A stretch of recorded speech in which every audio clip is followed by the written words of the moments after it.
Tout le monde connaît Jason Statham comme l'indestructible dur à cuire, l'acteur qui réalise ses propres cascades, défiant la mort, l'homme qui plonge, se bat et fracasse des voitures avec une précision terrifiante. Mais derrière les caméras, une histoire bien différente s'est déroulée. En 2025, des rapports médicaux ont révélé le prix caché de sa carrière implacable. Des côtes cassées, des commotions cérébrales à répétition, une fracture du poignet jamais totalement guérie, des blessures accumulées au fil des décennies. Sa femme Rosie a récemment insisté pour qu'il cesse d'effectuer certaines cascades. Pourquoi ? Parce que les médecins ont lancé un avertissement qui leur a fait peur à tous les deux. L'homme qui avait survécu à la noyade, aux piqûres d'abeilles mortelles et à d'innombrables combats à l'écran, faisait désormais face à un ennemi qu'il ne pouvait vaincre par la force. Jason Statham est né le 26 juillet 1967 à Shirebrook, dans le Derbyshire, une ville minière qui n'offrait guère de place aux rêves, seulement un travail éreintant et des difficultés sans fin. L'extraction du charbon a façonné le paysage et les poumons des hommes qui y travaillaient, y compris le père de Jason Barry Statham, né en 1939, qui avait enduré les hivers les plus rudes de Grande-Bretagne et les salaires les plus maigres. À l'arrivée de Jason Barry, jonglait avec tous les moyens possibles pour gagner sa vie, peintre en bâtiment mineur, vendeur ambulant et même chanteur de salon aux îles Canaries lorsque le travail manquait au pays. Il n'avait pas le luxe de choisir si ça payait, il le faisait. La mère de Jason, Eileen Yates, était une danseuse professionnelle qui apportait rythme et étincelle à la vie ouvrière, autrement meurtrie de la famille. Son monde était fait de pubs et de salons tamisés, chantant sous des projecteurs bon marché, tandis que Barry se battait pour l'argent dans la rue. Jason observait ces deux mondes, depuis la touche, la lutte et la survie d'un côté, la performance et le panache de l'autre. Leur foyer n'a jamais été brisé, il n'a simplement jamais cessé de bouger. Son frère aîné Lee jouait de la guitare, Barry chantait, et Jason gardait le rythme à la batterie. C'était leur petit spectacle familial, né de la nécessité, pas de la gloire. À 10 ans, ils ont quitté Shirebrook pour s'installer à Great Yarmouth, une ville côtière, animée, remplie de bruit, de marchés et de touristes. Barry a de nouveau monté son affaire, vendant des marchandises bon marché aux passants. Le travail était rapide, risqué et implacable, mais Jason y a appris des leçons qu'aucune école ne pouvait enseigner: comment cerner les gens, quand insister, quand reculer et quand saisir une opportunité. Jason aurait pu rejoindre son père dans la vente à plein temps, mais il a choisi une voie différente, les arts martiaux. Dès l'âge de 11 ans, il s'est plongé dans le karaté, le kickboxing et les arts martiaux chinois, s'entraînant quotidiennement pour transformer la pression intérieure en contrôle. Au fil des années, il a ajouté le muay thai, le judo, le jiu-jitsu brésilien et le krav maga, obtenant finalement une ceinture noire de karaté et maîtrisant des projections précises comme le seoi-nage et des immobilisations comme le kesagatame. La discipline est devenue son armure, le gardant concentré et affûté, lui conférant un niveau de puissance que peu pouvaient égaler. À l'école, il a croisé le chemin de Vinnie Jones. Aucun des deux n'était célèbre à l'époque, juste des garçons avec du cran, des crampons et un instinct de survie. Jason a joué attaquant de 1968 à 1983. Le football lui a appris le timing, la stratégie et le travail d'équipe, des compétences qui se retrouveraient plus tard dans ses chorégraphies de combat et son travail de cascadeur. À 12 ans, il a ajouté une autre activité, le plongeon. Pas en amateur, mais professionnellement. Il s'est entraîné avec l'équipe nationale de natation de Grande-Bretagne pendant 12 ans, maîtrisant les plongeons de 1, 3 et 10 mètres. En 1990, à 23 ans, Jason a concouru aux Jeux du Commonwealth en Nouvelle-Zélande, se classant 8e au tremplin d'1 mètre, 11e aux 3 mètres et 12e aux 10 mètres. Un plongeon n'a obtenu que 13,86 points et un juge anglais lui a attribué 0,5 points. La morsure de cet échec fut vive, il avait commencé trop tard. Mais plutôt que de le décourager, cela a aiguisé sa détermination. Tout en s'entraînant, il travaillait à temps partiel aux côtés de son père, vendant de faux parfums et bijoux. Ce n'était pas un petit boulot tranquille, c'était de la survie debout par tous les temps, espérant que quelqu'un achèterait la marchandise. Lorsque des opportunités de mannequinat sont apparues, elles ont semblé être une échappatoire potentielle. Entre 1996 et 1997, Jason a décroché des campagnes avec Tommy Hilfiger Griffin et Levi's. Cela ressemblait au succès, mais n'offrait que peu de stabilité. Puis, tout a changé. Guy Ritchie faisait le casting pour Arnax Crimes et Botanic Lock, Stock and Two Smoking Barrels et avait besoin de quelqu'un capable de jouer un véritable arnaqueur. Quelqu'un qui avait vécu cette vie, qui avait vendu des marchandises dans la rue. Quelqu'un qui n'avait pas besoin de jouer les durs, c'était déjà dans ses os. Jason était parfait. Il a gagné 5 000 $ pour son rôle de Bacon. Le film a explosé. 2 ans plus tard, il gagnait 15 000 $ pour Snatch. Son ascension n'était pas due à des cours de théâtre, c'était du vécu. En 1988, debout sur un plongeoir à Auckland, il avait représenté l'Angleterre. Ses classements n'ont pas rapporté de médailles, mais ils ont construit autre chose, l'équilibre, la présence, la confiance. Cela a attiré l'attention d'un recruteur au Crystal Palace de Londres. En 1996, des marques comme Tommy Hilfiger Levi's et Griffin le payaient 5 000 $ par campagne pour se tenir devant des caméras plutôt que de sauter des plateformes. C'était juste assez pour survivre. En 1997, French Connection voulait quelqu'un de rude, quelqu'un de brut, pas le mannequin poli. Jason correspondait parfaitement. Crâne rasé, mâchoire carrée, regard féroce, il est devenu le visage de la campagne FQK. Son visage était partout, mais le salaire dépassait à peine les 10 000 $ par an. Célèbre mais financièrement précaire, il se débrouillait tout comme son père le lui avait appris. Sur Oxford Street, il vendait des parfums et des bijoux contrefaits, utilisant les astuces apprises de son père. Certains jours, il gagnait 200 $ de l'argent de survie durement gagné, mais ce n'était pas sans risque. En 1996, il a tendu une fausse Rolex à 2 acheteurs qui se sont révélés être des policiers en civil. Il n'a pas paniqué, il a souri, il a plaisanté, il s'en est sorti par la tchatche. Ce moment lui a enseigné une vérité qui définirait sa carrière: quand la pression monte, reste calme, reste précis et maîtrise l'instant. Cette attitude calme et provocatrice deviendrait sa signature dans chaque audition, chaque cascade, chaque rôle. Avant les films, cependant, il y a eu les clips musicaux. En 1993, The Shaman a tourné une vidéo de style rave intitulée « Coming On ». Statham, luisant dans un slip léopard, dansait sous les lumières d'un club à Brighton sans script et imprévisible. En 1994, Erasure a filmé Run to the Sun, où il est apparu à nouveau demi-nu cette fois dans une cage dorée sur une plage bougeant, avec le rythme comme s'il était né pour la caméra, pas pour la piscine. Personne ne l'appelait encore acteur. Il n'était qu'un corps en mouvement, mais quelque chose changeait. En 1997, Guy Ritchie recherchait l'authenticité. Il ne voulait pas d'acteur policé, il voulait la rue. Il voulait quelqu'un capable de lui vendre un mensonge et de le lui faire croire. Statham est entré non pas avec un CV, mais avec son bagou. Ritchie lui a demandé de vendre de fausses marchandises sur le champ. Il l'a si bien fait qu'il a obtenu le rôle. Bacon, un parieur débrouillard dans Arnax, Crime et Botanique, n'était pas un rôle de composition. C'était simplement du Jason tout craché. Il a été payé 20 000 $. Pas grand-chose, mais plus que n'importe quelle arnaque au parfum. Et pour la première fois, cela venait avec une reconnaissance au générique. Ce film était un chaos. Tourné dans de vrais pubs de l'East End, avec un budget de 800 000 $, les acteurs improvisaient des scènes, tandis que les locaux les chahutaient en arrière-plan. Statham n'avait pas tant de répliques que d'instinct. Il a brisé une vitre de voiture avec un fusil de chasse dans une scène qui reflétait des bagarres qu'il avait autrefois esquivées dans la vraie vie. Rien n'était faux, pas même la nervosité. Ritchie encourageait cela. Le désordre est devenu magique, mais après la fin du tournage, les producteurs ont failli couper Statham au montage. Son accent trop granuleux, trop East End était jugé peu raffiné. Ritchie a refusé de céder. Il s'est battu pour garder la vraie voix de Jason brute et imparfaite. Lorsque Arnax Crime et Botanique est sorti en salle en août 1998, il a rapporté 3,9 millions au Royaume-Uni et a rendu le froncement de sourcils de Statham instantanément reconnaissable. 2 ans plus tard, Ritchie l'a rappelé pour Snatch.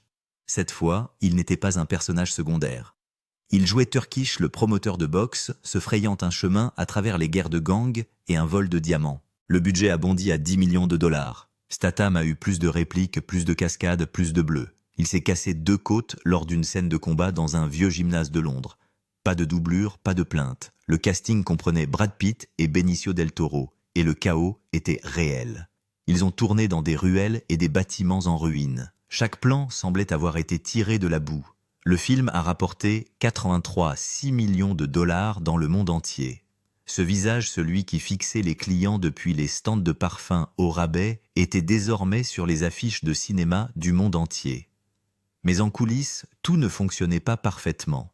Lors des prises supplémentaires de 1999, Statham a improvisé une menace envers le personnage de Del Toro. Del Toro ne savait pas que c'était de l'improvisation. Il a cru que c'était personnel. La tension a explosé. Les mots ont volé. Ritchie a dû intervenir pour calmer le jeu.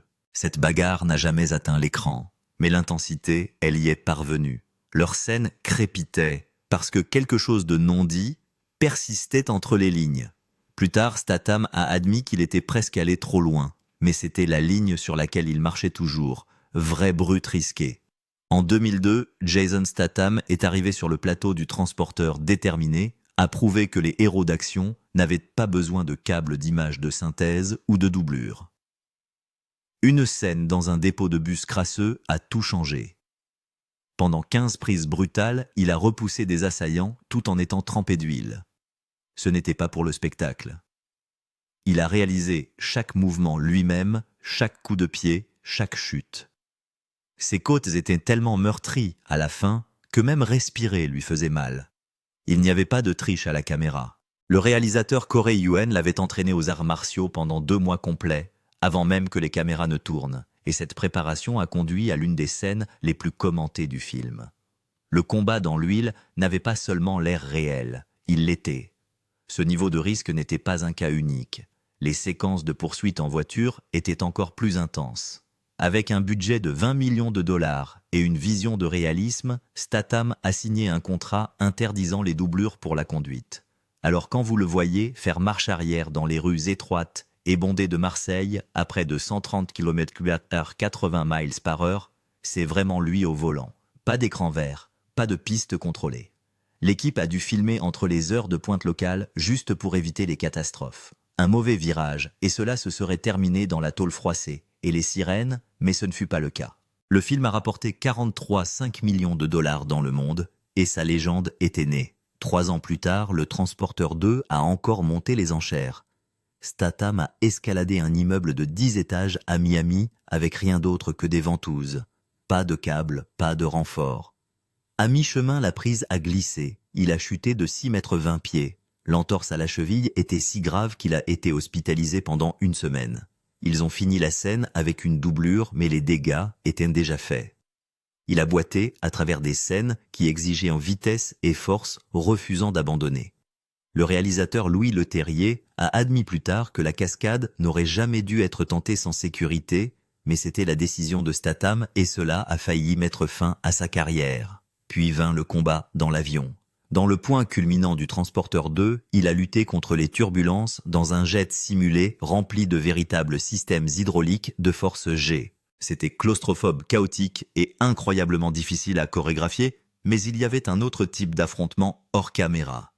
Chouki, sa costard, a refusé un baiser scénarisé en raison d'une limite culturelle. La scène a dû être réécrite au milieu du tournage. La tension aurait pu ruiner le flux, mais ils ont réussi. Le film a tout de même rapporté 85,1 millions de dollars et a conservé sa réputation survoltée. En 2008, le Transporteur 3 l'a emmené en Ukraine pour l'une des cascades les plus dangereuses à ce jour. Menotté à un camion avec une épaule démise, il a sprinté sur des routes granuleuses, a percuté de vrais obstacles et a traversé des scènes sans aucun trucage numérique. Chaque coup portait plus fort que le précédent.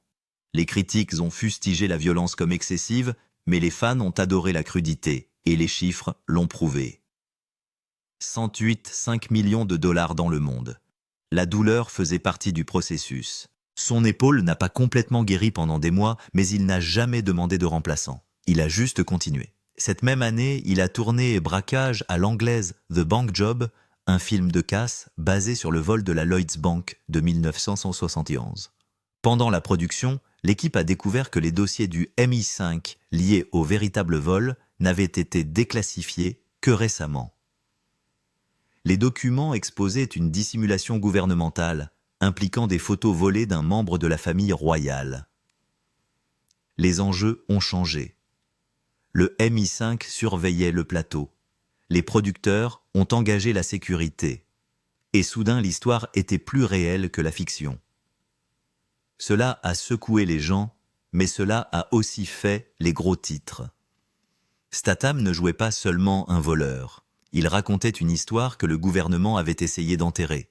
Cette même intrépidité s'est manifestée dans Course à la mort Death Race. Statham a piloté des voitures blindées à grande vitesse, faisant ses propres dérapages sans gants. Ses mains brûlaient contre le métal chaud. Une scène impliquait d'un garde se faisant décapiter par un accessoire, tandis que Statham le percutait de plein fouet. La MPAA a failli bloquer le film. Les censeurs ont exigé des coupes, mais les producteurs ont résisté.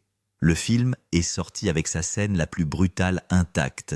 Il a rapporté 75,8 millions de dollars et les critiques ont dit que c'était presque trop réel. L'équipe de Statham l'a averti maintes et maintes fois d'utiliser des équipements de sécurité. Il ne l'a pas fait.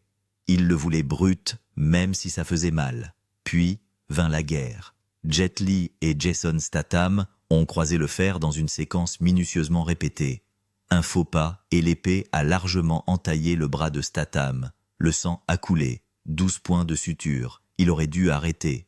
Au lieu de cela, il a continué à filmer pendant 12 heures de plus. Sa chemise collait à la plaie. Le réalisateur a proposé d'arrêter la production. Il a dit non. Cette cicatrice ne s'est jamais effacée, et l'histoire non plus. C'était un rappel qu'il ne jouait pas la comédie. Il endurait. Même en dehors de la série Le Transporteur, le danger le suivait. Dans Braquage à l'italienne, The Italian Job, il a conduit une Mini Cooper dans les tunnels du métro de Los Angeles. Ils ont utilisé 32 voitures pour le tourner avec plus de 200 prises. Puis, l'une d'elles est allée sous l'eau. Un dispositif a mal fonctionné et a piégé Statham dans un tunnel inondé. L'équipe l'a sorti de là à quelques secondes de la noyade. Il a admis plus tard que c'était le moment où il avait été le plus proche de la mort sur un plateau. « Je n'aurais pas dû le faire », a-t-il dit, mais il l'a fait. Et dans Hypertension Crank, les choses sont devenues encore plus sauvages. Il jouait un tueur à gages qui devait maintenir son adrénaline ou mourir. Alors il a couru sur de vraies autoroutes de Los Angeles sans barricade, se faufilant dans le trafic réel sur la 110. Les voitures faisaient des embardées. L'une est entrée en collision. Le tournage a été arrêté. Des procès ont été intentés. L'équipe a dédommagé les conducteurs en colère, mais le plan a été gardé au montage final. C'était dangereux, imprudent et inoubliable. Le chaos ne faisait pas seulement partie de l'histoire. C'était l'histoire. Lorsque Jason Statham a rejoint Expendables Unité Spéciale en 2010, jouant le mercenaire lanceur de couteaux Lee Christmas, il savait que le film serait un mélange sauvage d'ego, d'explosion et d'action rétro. Mais ce à quoi il ne s'attendait pas, c'était de manquer de se noyer tout juste 3 ans plus tard.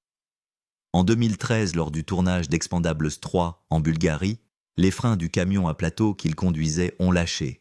Le véhicule a foncé hors d'une jetée dans la mer Noire. Piégé coulant et emmêlé dans son propre holster, Statham était à quelques secondes de l'évanouissement avant de se glisser par une fenêtre et de nager vers la liberté. Il a qualifié cela d'expérience désagréable, qui a changé sa vision des cascades, mais il n'a pas fait de pause. Il a changé de vêtements et est retourné sur le plateau. Il a survécu parce qu'il avait été plongeur de compétition aux Jeux du Commonwealth. Ce passé lui a sauvé la vie. Sylvester Stallone a déclaré plus tard sans ambages « Jason y passait s'il n'avait pas su nager comme ça ». Ce moment a déclenché des poursuites judiciaires et forcé l'équipe à revoir la sécurité sur l'ensemble de la production. Ce n'était pas la première fois que les choses devenaient trop réelles. En 2011, lors du tournage du Flingueur de mécanique, un remake construit autour d'assassinats de précision, Statham a poussé pour l'authenticité. Le budget a gonflé à 50 millions de dollars en partie parce qu'il refusait de simuler les explosions avec des images de synthèse. Une véritable explosion a mal tourné et a blessé un coordinateur de cascade. Une autre a failli le toucher. Le réalisateur a admis plus tard que c'était la décision de Statham d'utiliser des effets pratiques, un choix qui ajoutait du grain à l'écran, mais coûtait souvent du vrai sang. Lorsque la suite est sortie, les cascades n'ont fait que devenir plus risquées, tout comme les accidents. Dans Fast and Furious 6, sorti en 2013, Statham a fait sa première apparition complète en tant que Deckard Shaw. L'une des cascades finales impliquait de conduire une voiture hors d'une rampe de 80 mètres 260 pieds dans une scène destinée à imiter un crash d'avion. Le jour du tournage, le cisaillement du vent a retourné la voiture. Statham a souffert du coup du lapin et a été hospitalisé pendant 2 semaines. Il a plus tard qualifié cela de l'une des choses les plus dangereuses qu'il ait jamais faites et a déclaré que les blessures lui rappelaient à quel point on a vraiment peu de contrôle dans ces moments-là. Puis vint En eau trouble, The Meg en 2018, un thriller à gros budget au mordant préhistorique. Une cascade sous-marine a failli le tuer. Alors qu'il filmait dans une cage de plongée, l'équipement s'est fissuré sous la pression et l'a piégé à 14 mètres 45 pieds sous la surface. Il est resté coincé pendant 45 secondes avant de se libérer. La panique était réelle, mais il est resté calme, a fait surface et a continué. Pas de doublure, pas de retraite. Le film à 150 millions de dollars a fini par rapporter 530 millions de dollars dans le monde, ce qui en fait l'un des films de requins les plus rentables jamais réalisés. Statham a déclaré plus tard que le tournage était terrifiant d'une manière que les scènes de combat ne l'étaient jamais. Les requins ne suivent pas les instructions. Dans Mechanic Resurrection 2016, il a porté cet état d'esprit à un autre niveau. L'une des séquences marquantes du film le montre en train d'escalader un gratte-ciel malaisien sans équipement de sécurité. Dans la vraie vie, il l'a vraiment fait. Il n'y avait pas de harnais dans les premières sprises.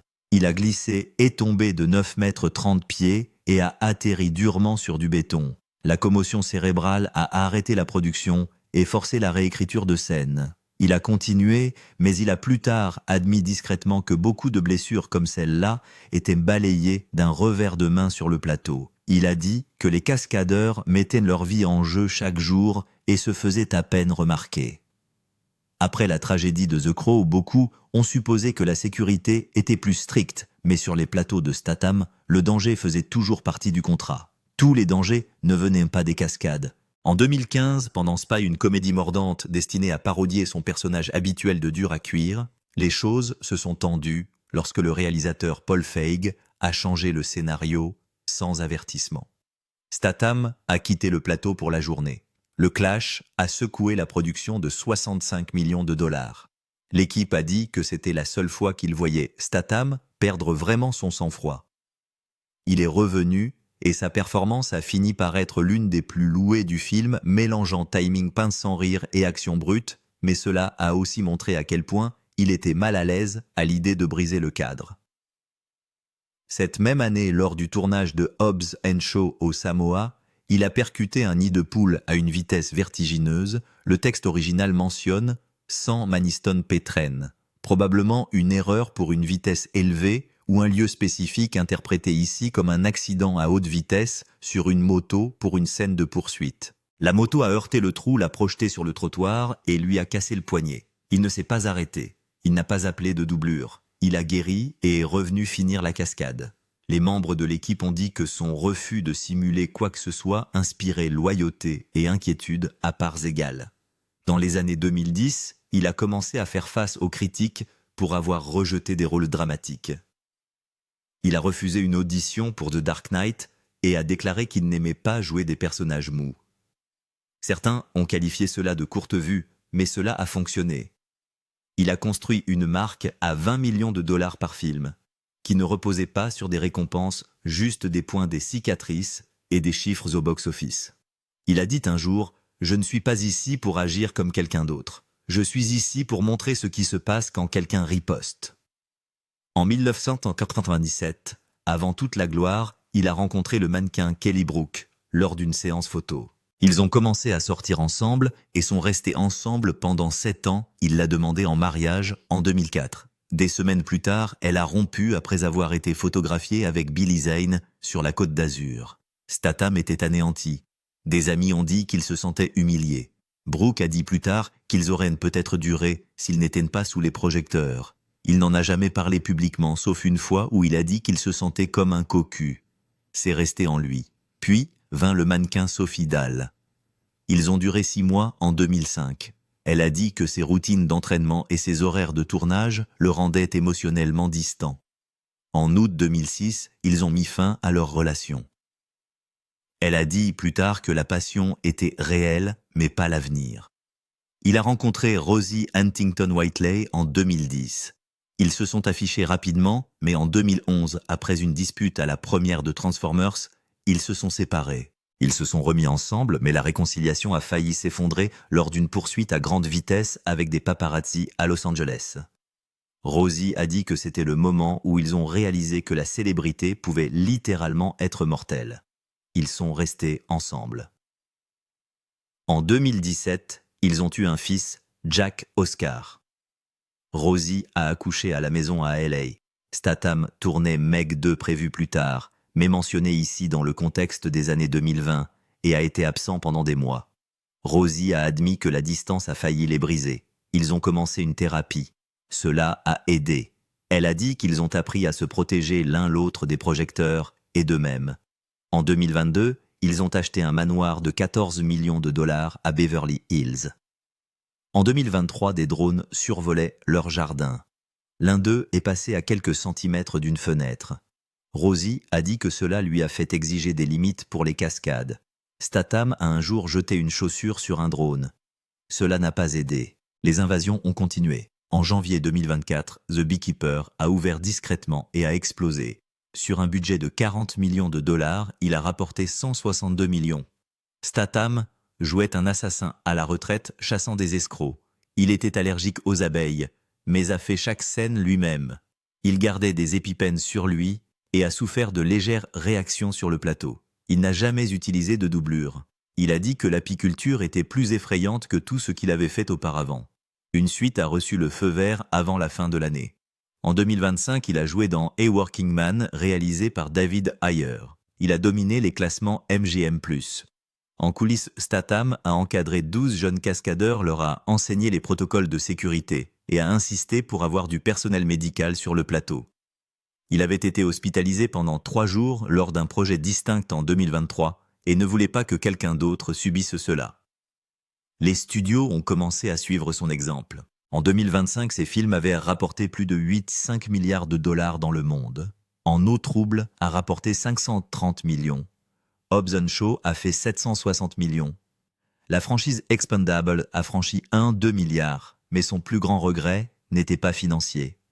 En 2006, il a renoncé à auditionner pour James Bond. Le studio a dit que 39 ans était trop vieux. En 2024, il a déclaré dans un podcast qu'il aurait dû se battre plus fort. Ce rejet lui a fait réécrire ce que pouvait être un héros d'action.